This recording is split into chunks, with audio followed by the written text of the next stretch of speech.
Meanwhile, the majority of people are aware of the importance of skin cancer prevention. We know we must protect our skin from the sun and regularly see a dermatologist to be checked for skin cancer. With regard to World Melanoma Day on the 1st of May 2023 and Skin Cancer Awareness Month, which is observed in May, we speak with Professor Willie Visser. He is head of the Division of Dermatology at Stellenbosch University and Tygerberg Academic Hospital in South Africa. Why is it important to be familiar with your skin and keep track of moles, spots, lesions, and any changes in general? Yeah, I think that's an excellent question. And the reason we say that as dermatologists is firstly, we want to detect skin cancer early. You know, skin cancer is such a common cancer in all races, in all sexes, and probably one of the leading causes of mortality and morbidity in most people, in most countries in the world. So it's very important for us to catch that early because treatment is then very effective. For most skin cancers, if you catch them early, they are 100% curable. And if you can get them early, we have a very, very good treatment plan for these cancers. So that's why we always advise that you are aware of what's going on in your body, especially if there's any pigmented spot or mole, that you constantly keep your eye on that, be aware on how it looks. And if it rapidly enlarge or change, then you definitely should report it. So I think the whole idea is be very, um, you know, visible and know what's going on your body. It will also give you peace of mind and have a little bit of more control what is going on with your health. And I think for people with higher risk factors, it becomes even more important to be. So for everybody, it's important, but especially if you have a risk factor. And Susanna, that can be something like people who are work outside, who've been a lot of sun exposure, sunny holidays, burns as a child. So people with UV therapy, with UV rays exposure, especially at an early age or constantly, should be more aware of the visibility of skin cancer. Also, certain vulnerable populations who are immunosuppressed, people who had organ transplants and who are on immunosuppressive therapy, people who have immunosuppressed diseases like HIV, for instance. So that's another group of people. Also, the amount of moles. So if you have a large number of moles, your chances for the development of melanoma are also higher. And then depending on your personal or family history of melanoma, so did somebody in your family had skin cancer, especially melanoma, or you yourself had it previously? And then a group of people who have very fair skin, almost like the Irish heritage, very fair skin, freckly, light eyes, light skin color, almost never tan, but always burn. Those people have a much more susceptibility to skin cancer. So if you fall in that specific group, even more the reason to be very adamant in checking your lesions, going for regular skin checks at your dermatologist, and report any change if you see that. Skin cancer often develops in areas exposed to the sun. But skin cancer can also develop in rather unusual places where you wouldn't expect it. Can you tell us more? Yeah, I think that's very important for people to know. And that's if you go to a dermatologist, also the places that we will vigorously check. I always say if I only check in the areas that you can check, I'm not really doing my job. So I must check, on the back, for instance, between the buttocks, for instance. A very important place to think about is the scalp. We always think our hair protects us, and it does. But as we're getting older, our hair gets thinner, you get more UV rays on your scalp. So that's a very important point to check. Tip of the ears, for instance, is another important place to check. Your lips. And then also remember, even melanomas can develop on the genitalia, on the vulva, around the anus, on the penis. So even the genitalia should be checked, or even be vigilant on the development on any new pigmented lesions there. And then even the inner thighs. So it's places that we don't really think about. And then I think a very important place is to think is the palms of the hands and the sole of the feet, because that's usually where people with skin of color get melanomas. Anybody can get it there, but percentage-wise, people with pigmented skin is more inclined statistically to get melanomas of the hands and the feet and also of the nails. So for us, we need to be very vigilant to educate our patients with skin of color to specifically look for palms, for soles, and also for around the nail plate. Any darkening there, any new dark spot there, especially a dark line that is getting thicker or even destroying the nail, and then any dark moley spot that is changing on the feet is a very good indicator that that lesion should be checked out and most likely will be biopsy to exclude a melanoma. You can develop cancer on the whole surface of your body, whether it is exposed to the sun or not. Yeah, absolutely. And the risk factors are a little bit different. So we know about the risk factors for your body, and it's not necessarily always chronic sun exposure. It's also that periodic sun binges when you take off your shirt and you burn in the sun. So that's why we know that males, usually white males, get their melanomas on their trunk because that's areas that are usually relatively protected. But when you expose them to the sun, you usually burn.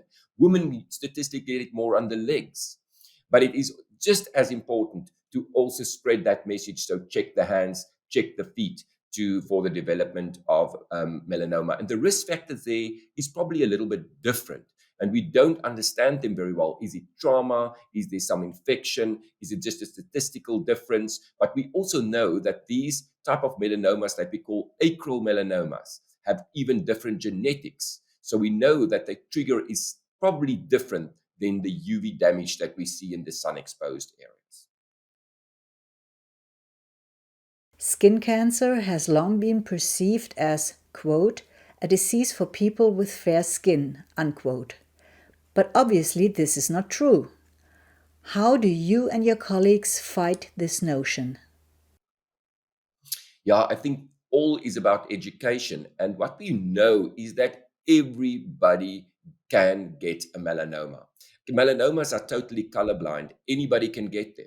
So it's so important to spread the message that all races, all people with any types of skin tone can develop a melanoma.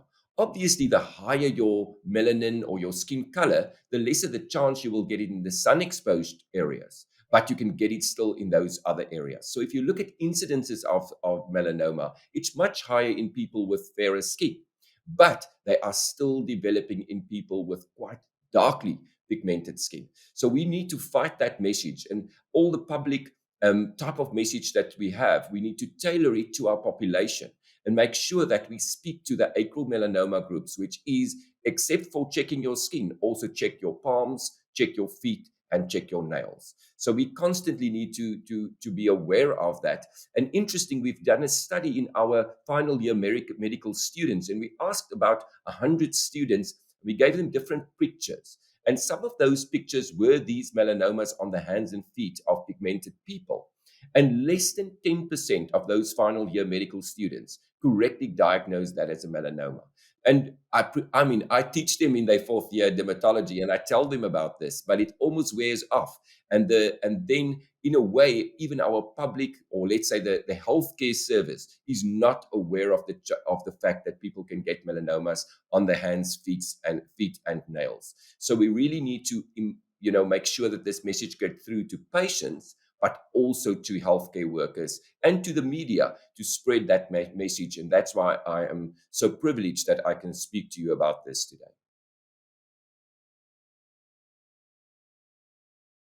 What is the ABCDE of skin cancer, and why is it important to know about it? Yeah, so that's usually in any public education process. You want to learn people something very easy. So we use the mnemonic ABCDE, and the A stands for asymmetry. But maybe before I get there, I should tell this is when we look at pigmented lesions. So if we look at a mole, for instance, or any pigmented freckle, then the first thing is you look for is the A, and that's asymmetry. So if you fold the lesion, it must probably fold on each other. So what it looks like on the one side, it must look at the other side. The B is for the border. So usually that border should be very regular and it should be very well seen. But if it fades into the vicinity and becomes irregular, that's wrong. The C is for the color. So any change in a color, every difference in color, if you see 2 or 3 colors in a mole, that's something to be aware of. Then if we go to the D, that's the diameter We always think if a lesion becomes larger or are larger than, for instance, the back of an old pencil with an eraser. So if it gets larger than that and it then constantly changes, it's something to think about. For me, the D is more the diameter that changes. So anything that's getting bigger. And then the E is for evolving. So any change, any crustiness, any itchy, any symptom that you've never had before on that lesion, that is very important to take note of. But saying that, you can now think about the melanomas we talked about, for instance, on the hands and feet or other places, that they don't always fulfill this criteria.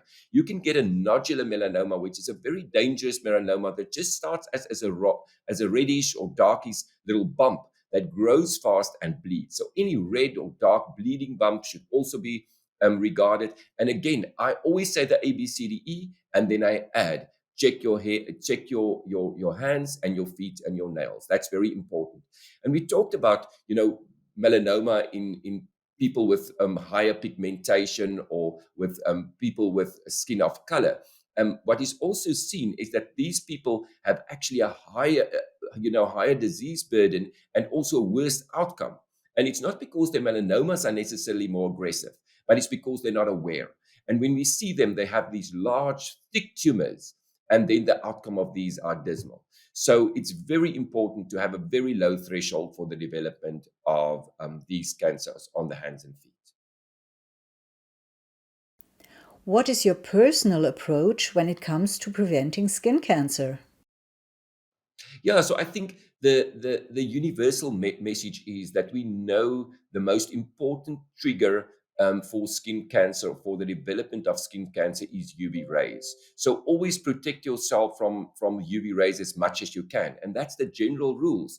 You always cover up. So you put a hat, you put a sunscreen, you put dark glasses, you cover yourself with clothes, and you use sunscreen in the areas that you can't cover with clothes, like your face and your hands. And you make sure that you use a broad spectrum sunscreen of at least 30 to 50. I will always say in South Africa, use a 50 and above as much as you can.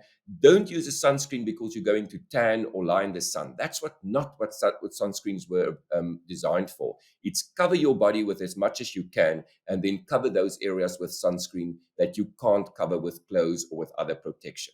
And another, I think, very important message is don't use artificial tanning booths. Those UV rays are extremely damaging, not only for skin cancer, but also for skin aging. So it's much better to either go your natural color or to use some other alternatives like a spray tan that is much safer than that. But don't use artificial tanning booths. That's very, very important. And then go regularly for checks, especially if you fall into that high risk group that I've said. And remember, even age is another risk factor. So the older we get, the more regular we should get our skin checks. And your first visit to the dermatologist, he will determine your risk profile and tell you when to come back for your follow-up. And that's a very important point.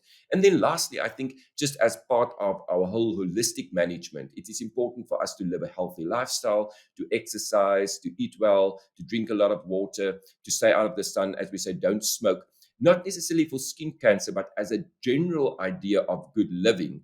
And also to make sure that your immunity is then good to fight any type of skin cancer. So I think that will summarize my almost like practical approach to tell and help alleviating the burden of skin cancer. It's like the sun turned from a friend to an enemy, which it shouldn't be. Exactly. It's absolutely not an enemy, and we want to have good quality of life, and living outside and doing things are so important, but it's just being a little bit more vigilant, and just a hat, your sunscreen, your glasses to protect your eyes, and protective clothing. I think you can still do exactly the same. You can go to the beach, go for a swim under the umbrella, put your protective clothing on, put your sunscreen on the areas. So I think you can build it into your lifestyle, and especially we live in a very sunny country, still enjoy all the good things in life, but just be a little bit more sensible. Think a little bit before. Put your sunscreen in your training bag. Put it in the cubbyhole of your car so that can never be caught out of hand and don't burn in the sun. Thank you very much for taking the time and speaking to the waiting room.